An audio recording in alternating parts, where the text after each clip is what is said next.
Bonjour et bienvenue à cette webconférence consacrée aujourd'hui à la déclaration d'une fin de contrat sur le site cea-ursaf.fr. Je suis Linda Leborgne, responsable d'unité au service du chèque emploi associatif. Aujourd'hui, nous abordons la saisie d'une fin de contrat en prenant appui sur des cas concrets. Nous traiterons particulièrement la fin d'un contrat de CDD, contrat à durée déterminée, et la fin de contrat d'un CDI, notamment dans le cadre d'une rupture conventionnelle.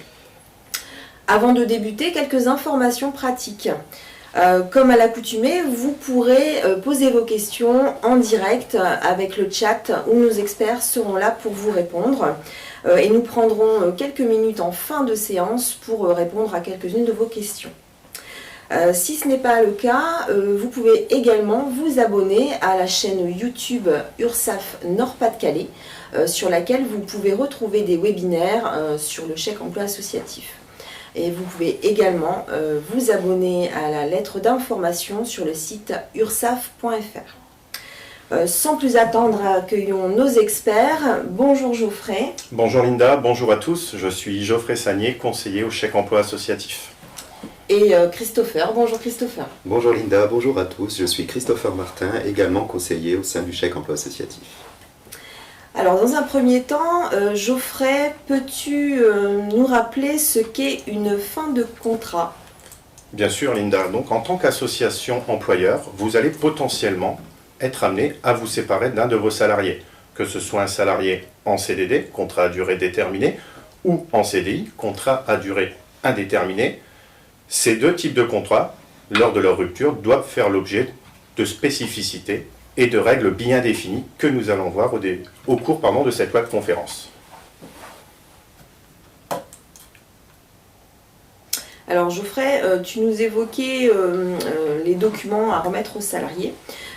Christopher, peux-tu nous en dire plus et notamment qu'est-ce qui est dans le périmètre du chèque emploi associatif et les autres organismes ? En effet Linda, suite à une fin de contrat, l'employeur est dans l'obligation de remettre un certain nombre de documents aux salariés concernés. Par le biais de votre espace employeur du chèque emploi associatif, vous allez pouvoir obtenir le dernier bulletin de paie via la saisie du dernier volet social qui en même temps va vous permettre de clôturer le contrat de travail du salarié en bonne et due forme. Nous y reviendrons par la suite. Et également le certificat de travail que vous pouvez obtenir en cliquant sur l'onglet contrat, puis établir un certificat de travail dans la marge de gauche. Vous devez également remettre le solde de tout compte aux salariés. Ce document, vous ne pouvez pas l'obtenir via votre espace employeur du CEA. Pour cela, vous devez vous rendre sur le site internet service-public.fr. Vous devez également remettre l'attestation employeur. Ce document n'est pas non plus remis par le biais du chèque emploi associatif. Vous pouvez le créer soit en vous rendant sur le site internet francetravail.fr ou en contactant France Travail Employeur au 39 95. Surtout, avant de vous lancer dans la fin d'un contrat d'un salarié, dans la déclaration d'une fin de contrat, il est important d'en définir les modalités. Pour définir les modalités d'une fin de contrat, nous vous invitons à vous rapprocher de la DRETS, la Direction régionale de l'économie, de l'emploi, du travail et des solidarités au 0806 000 126, afin de définir les modalités de fin de contrat en fonction du motif de fin de contrat, de savoir quelles sont les indemnités que vous allez devoir reverser et surtout comment les calculer. Dans le chat, vous allez également pouvoir retrouver des liens vers des simulateurs qui pourront vous accompagner dans l'estimation des montants à reverser aux salariés. Merci Geoffrey et Christopher pour toutes ces précisions.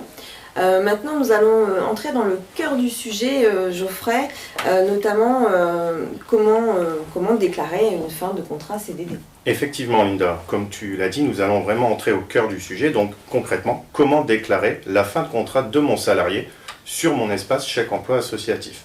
Pour cela, une petite mise en situation.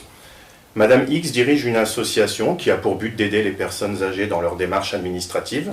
Pour cela, elle a décidé d'employer une personne pour lui venir en aide. Nous avons donc Jean-Claude, qui est actuellement en CDD au sein de cette association, CDD qui court du 1er septembre 2023 jusqu'au 31 mars 2024.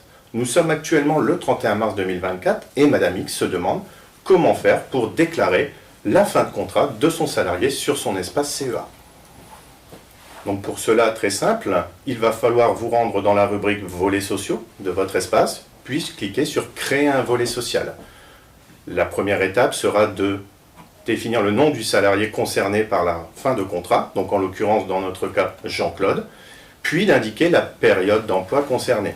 Ici, en ce qui nous concerne, on est bien sur une période qui court du 1er mars 2024 au 31 mars 2024.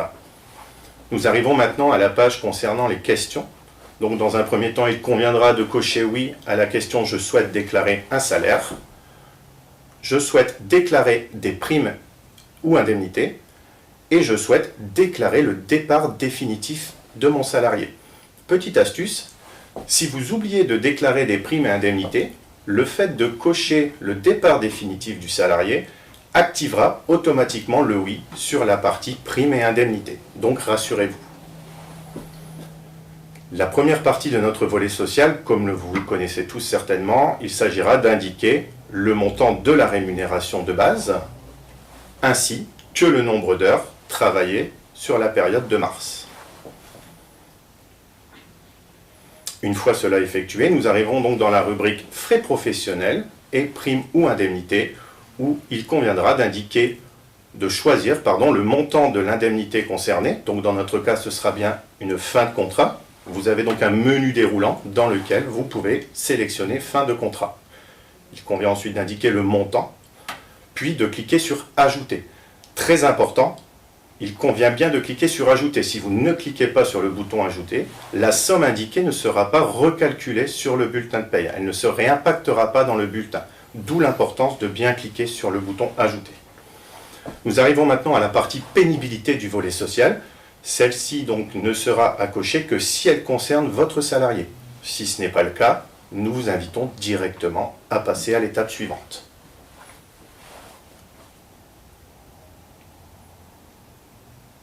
Donc dans l'étape suivante, nous arrivons sur les modalités de la fin de contrat, le motif de la rupture du contrat de travail. Donc dans notre cas, il conviendra bien de cocher fin de contrat. Et ensuite, dans le motif détaillé, durée du contrat, fin de contrat, au terme. Voilà, fin de contrat, durée déterminée, Nous arrivons maintenant dans une rubrique où vous allez devoir indiquer le montant des indemnités à nouveau, donc que ce soit l'indemnité légale de fin de contrat ou alors l'indemnité compensatrice de congés payés. Ces indemnités seront donc à indiquer deux fois. Une première fois dans la partie primes et indemnités, afin que celle-ci s'impacte bien sur le calcul du bulletin de paye, et une deuxième fois dans la partie concernant la fin de contrat à titre indicatif. Nous arrivons maintenant au récapitulatif de notre volet social. Comme vous pouvez le voir, vous avez plusieurs onglets qui sont disponibles. Vous avez dans un premier temps l'onglet fin de contrat qui va reprendre les modalités de la fin de contrat. Vous avez également la rubrique primes et indemnités, donc qui elle va reprendre le montant des éventuelles indemnités que vous avez reversées. Et pour finir, l'onglet calcul de cotisation qui lui vous permettra d'avoir un visuel du bulletin de paye en question qui, je vous le rappelle, sera mis à votre disposition sous 24-48 heures. Suite à cela, vous pourrez donc cliquer sur le bouton « Valider ». Vous avez la possibilité, si vous le désirez, d'obtenir ce qu'on appelle le certificat d'enregistrement, qui est la preuve que vous avez bien effectué votre déclaration, votre dernière déclaration. Ce document, nous vous invitons à l'imprimer en double exemplaire et à le faire signer par les deux parties, l'employeur ainsi que le salarié. Merci Geoffrey pour toutes ces précisions. Donc on comprend bien que dans le cadre d'un CDD, on est sur une fin de contrat classique. Maintenant, qu'en est-il pour un contrat CDI, Christopher, et plus précisément dans le cadre d'une rupture conventionnelle ? Oui, Linda. Alors, dans le cadre des CDI, il est possible de mettre en place une rupture conventionnelle. La rupture conventionnelle permet aux salariés et à l'employeur de définir en commun les conditions de cette rupture de contrat. Cependant, attention, la rupture conventionnelle ne s'applique pas dans le cadre d'un CDD. Elle est destinée uniquement au contrat à durée indéterminée. Comment mettre en place la rupture conventionnelle ? Dans un premier temps, le salarié doit le mentionner à son employeur. Suite à ce signalement, l'employeur et le salarié mettent en place un entretien entre les deux parties. Lors de cet entretien, une convention est établie par ces deux parties. Cette convention doit faire l'objet d'une homologation de la part de la DRETS, donc de la Direction régionale du droit au travail. Une fois de cette homologation mise en place, des ouvertures de droits pourront être allouées aux salariés, comme par exemple la mise en place d'allocations chômage si le salarié a rempli toutes les conditions nécessaires. Et par la suite, il va falloir bien sûr reverser une indemnité de rupture conventionnelle. L'indemnité de rupture conventionnelle a évolué au 1er septembre 2023. Son régime social a changé. La partie exonérée de cotisation sécurité sociale est maintenant soumise, assujettie, à une contribution spécifique patronale à hauteur de 30%. Pour prendre connaissance des modalités, des particularités liées aux limites d'exonération, à la CSG-CRDS applicable et aux autres particularités applicables également à l'indemnité de rupture conventionnelle, nous allons mettre à votre disposition 2 adresses internet qui vont vous permettre, dans le chat bien sûr, de prendre connaissance de ces éléments. Vous avez le premier site du gouvernement, indiqué boss.gouv.fr, et vous avez également le site internet de l'URSSAF. Si vous vous rendez sur le site, vous avez une barre de recherche dans laquelle vous pouvez simplement renseigner rupture conventionnelle. Nous allons passer maintenant à une deuxième mise en situation.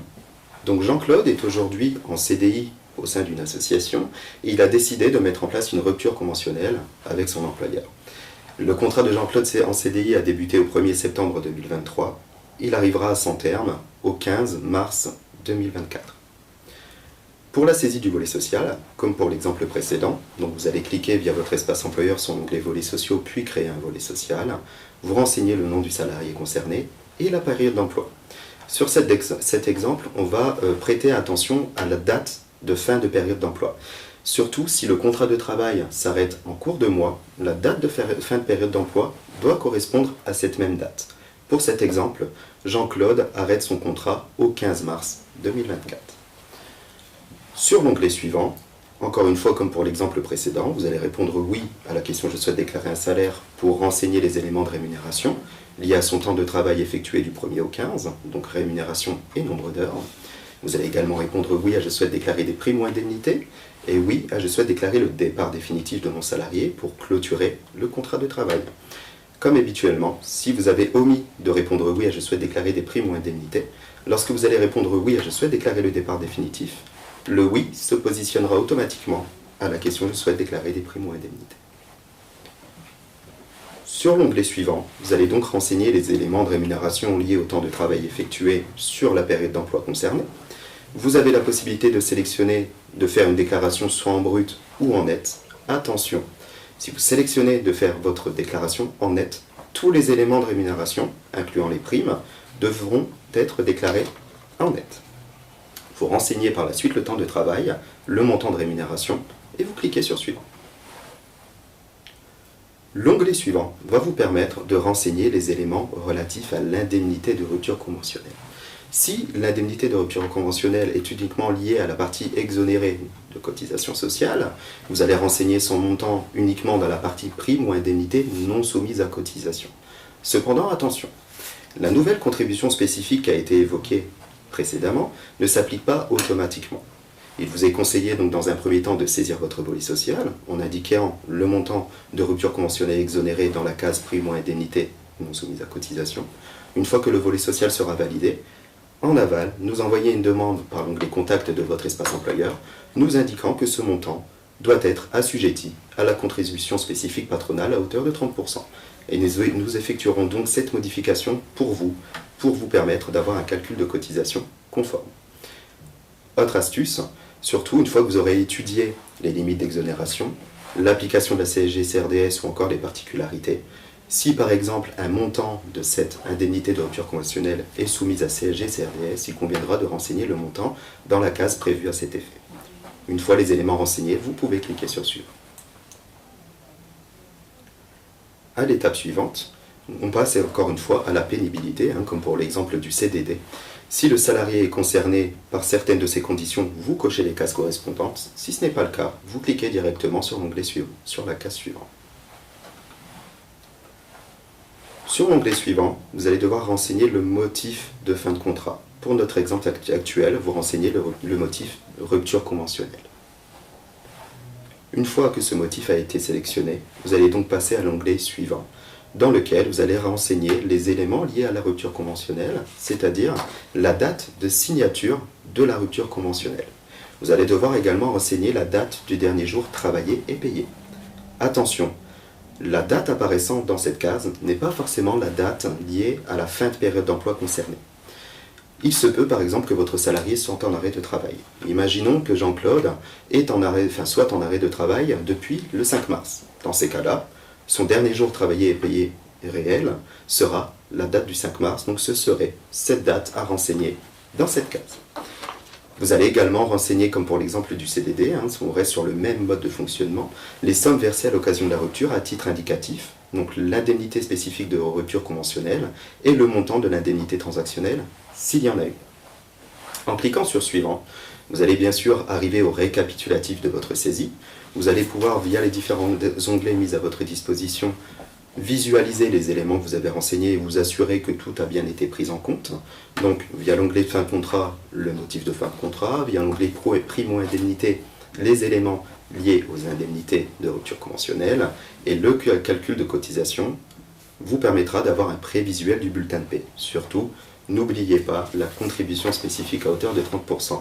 Pour qu'elle s'applique, envoyez-nous une demande pour que nous puissions le faire pour vous.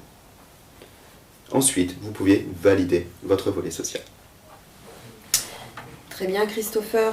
Donc après avoir abordé le sujet de la fin de contrat d'un CDD, puis la fin de contrat d'un CDI dans le cadre d'une rupture conventionnelle, nous allons aborder, Geoffrey, le certificat de travail qui est délivré par le CEVA. Effectivement, Linda, par le biais de votre espace employeur chèque emploi associatif, vous allez donc pouvoir éditer le certificat de travail de votre salarié. Pour cela, il suffit de vous rendre dans la rubrique Contrat de votre espace employeur, puis de cliquer sur la gauche Établir un certificat de travail. La première partie de l'édition du certificat de travail reprendra l'ensemble des éléments liés à votre salarié. Il conviendra de cocher donc le salarié concerné ainsi que le contrat concerné. Sur la première partie du certificat de travail, vous allez voir que celui-ci reprend les éléments liés à la civilité du salarié concerné par le certificat de travail, notamment nom, prénom, date de naissance, numéro de sécurité sociale ou encore adresse postale. Vous pourrez également visualiser la période d'emploi liée au contrat de travail concerné par la mise en place du certificat de travail. Sur l'onglet suivant, on peut voir la seconde partie du certificat de travail où là vous sont demandés les éléments relatifs à la formation professionnelle. Alors attention, le chèque emploi associatif n'est pas gestionnaire de la formation professionnelle. Pour avoir connaissance de ces éléments, il convient de contacter votre OPCO. Dans la partie un petit peu plus basse, vous allez devoir renseigner les éléments de portabilité. En effet, suite à une fin de contrat, un salarié peut bénéficier de la portabilité de la mutuelle, c'est-à-dire continuer à bénéficier de la mutuelle gratuitement. Pour mettre en place la portabilité liée à la mutuelle, encore une fois, le chèque emploi associatif n'est pas gestionnaire de votre mutuelle et il convient de vous rapprocher de votre organisme. Par la suite, vous renseignez la date de signature du certificat de travail et vous pouvez cliquer sur Suivant. La dernière partie donc, de cette fin de contrat vous permettra donc de générer le certificat de travail en cliquant simplement sur Générer le certificat.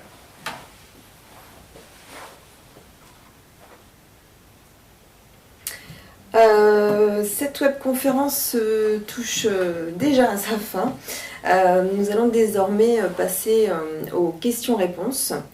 Avant cela, je vous invite à répondre au questionnaire qui vous est transmis en direct sur le chat par nos experts, ce qui nous permet de nous améliorer ou que vous puissiez également donner vos idées sur de prochains webinaires. Donc nous allons commencer par prendre quelques questions. Donc j'en ai relevé deux notamment. Donc, Christopher, j'ai une question qui est posée notamment, alors c'est pas tout à fait le sujet d'aujourd'hui, mais on va quand même y répondre. Lors de la modification, comment ça se passe lors de la modification d'un CDD? Plus précisément, si je passe d'une fin de CDD saisonnier vers un CDD à temps partiel, comment procéder? Alors, simplement, il va falloir dans un premier temps clôturer le CDD actuel. Donc, dans tous les cas, ça reste une fin de contrat, comme il a été évoqué par Geoffrey lors de la première partie de ce webinaire. Donc, il convient de clôturer le CDD en suivant les étapes qui vous ont été proposées lors de la première partie. Alors, attention, le motif peut être différent que celui qui a été évoqué par Geoffrey. C'est-à-dire que, dans tous les cas, ça peut être une fin de contrat classique ou encore une rupture anticipée de CDD. Dans tous les cas, il convient de clôturer le contrat CDD en cours, puis de créer un nouveau contrat par la suite.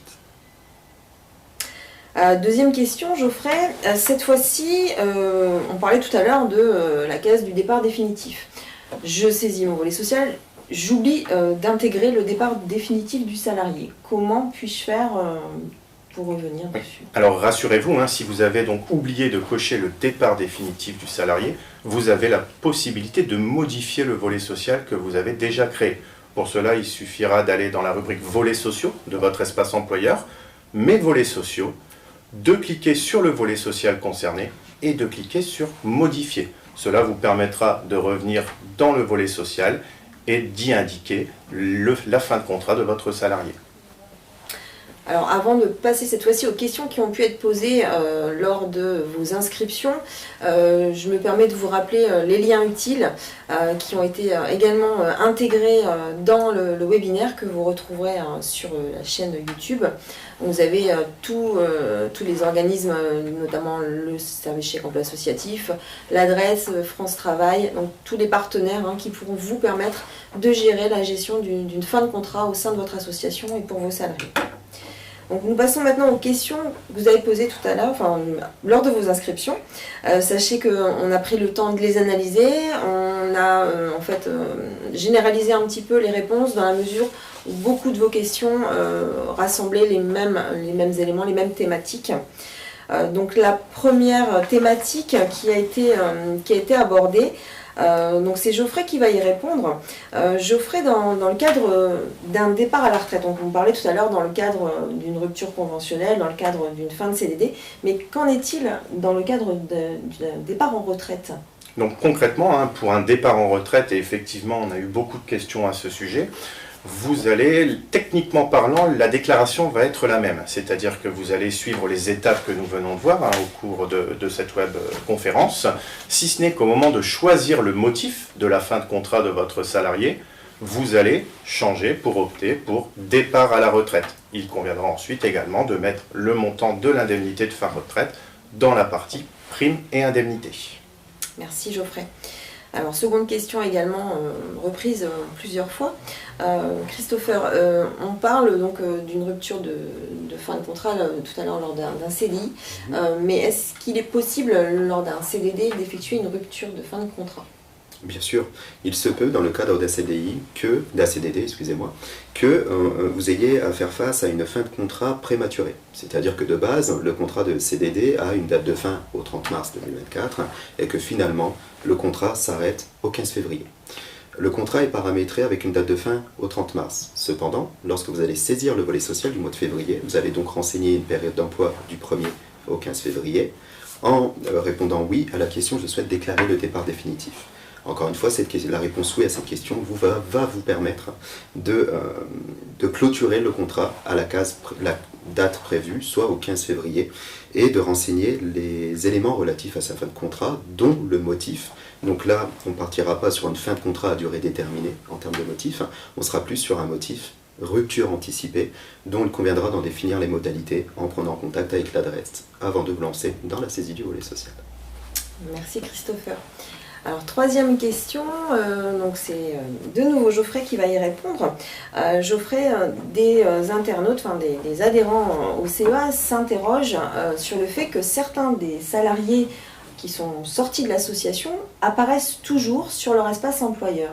Exactement. Au travail, dans notre quotidien, c'est une question qui revient assez régulièrement. Pourquoi mon salarié, malgré le fait qu'il ne soit plus dans mon association, apparaît toujours dans ma liste de salariés? C'est tout simplement lié au principe d'archivage. Cela va vous permettre, prenons un exemple, vous avez votre salarié qui a quitté votre association, celui-ci revient 2-3 mois après parce qu'il lui manque un document. Cela va vous permettre de récupérer le document en question en retournant directement le chercher sur votre espace employeur. C'est parfait, merci Geoffrey. Et enfin, dernière question qui a été relevée également, c'est un petit rappel plutôt Christopher, notamment sur la gestion du CEA et de l'adresse. Tout à fait. Bon nombre de questions qui ont été posées pré-webinaire, pré-webconférence lors de vos inscriptions tournaient autour des droits des salariés ou encore des délais de préavis, de quelle indemnité je dois reverser ou encore comment les calculer. Il est important de prendre en compte que le chèque emploi associatif est l'offre de service qui met à votre disposition un espace employeur par le biais duquel vous effectuez vos déclarations. Nous sommes là principalement pour vous aider à utiliser cet espace employeur. Le droit du travail n'est pas du périmètre du chèque emploi associatif, donc nous ne pouvons pas, nous à notre niveau, définir ses modalités, ses délais, ou encore quel type d'indemnité et comment les calculer. Quand vous avez ce type de questions, il est nécessaire de vous rapprocher de la DRETS au 0806 000 126, qui sont là justement pour vous aiguiller, pour vous orienter et vous expliquer ce que vous devez faire en tant qu'employeur en cas d'une fin de contrat, et ce, peu importe le motif. Voilà, donc cette fois-ci, la webconférence est terminée. J'espère et nous espérons qu'elle a pu répondre à vos attentes et à vos questions. Sachez que les équipes du service chèque emploi associatif restent évidemment disponibles sur le 0800 801 501. 0806 801 501. Merci Christopher, 0806 501. Et donc maintenant, je vous invite à répondre au questionnaire de satisfaction qui sera transmis par notre chatter. Sachez que le replay sera mis à votre disposition sur la chaîne YouTube. Il sera chapitré, ce qui vous permettra de naviguer et d'aller plus rapidement au gré des slides. Et voilà, nous espérons vraiment que ça vous a plu. Merci à vous, merci aux équipes qui ont participé à cette webconférence. Merci Geoffrey, merci Christopher et à bientôt.